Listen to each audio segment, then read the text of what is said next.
Most of us think of sport as being a universal language.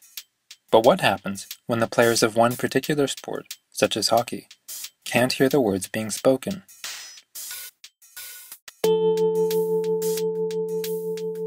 The Canadian Deaf Hockey Federation has funded a provincial team known, appropriately enough, as the Ontario Deaf Hockey Team.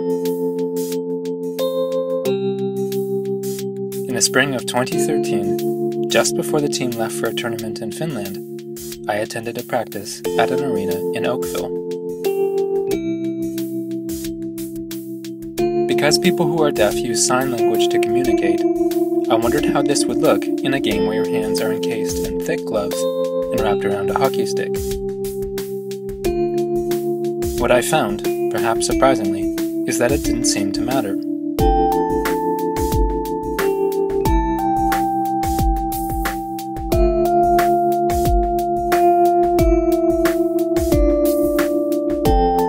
On the ice, players removed their gloves when they wanted to express complicated ideas and concepts. For more basic expressions, there were all the bumps, nudges, and checks we see in traditional hockey.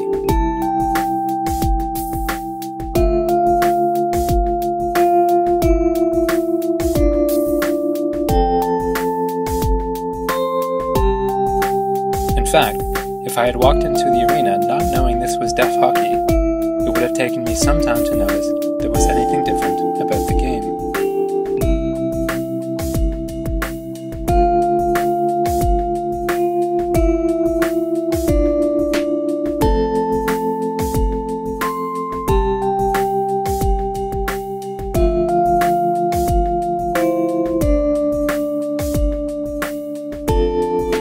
Off the ice, however, and it was much easier to see.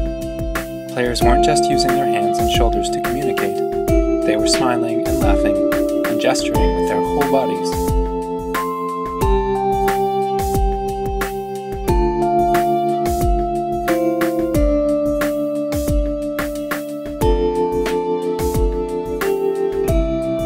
What's interesting, though, is that this seemed not dissimilar from conventional hockey, where participation from the sidelines is often nearly as active and expressive as it is on the ice.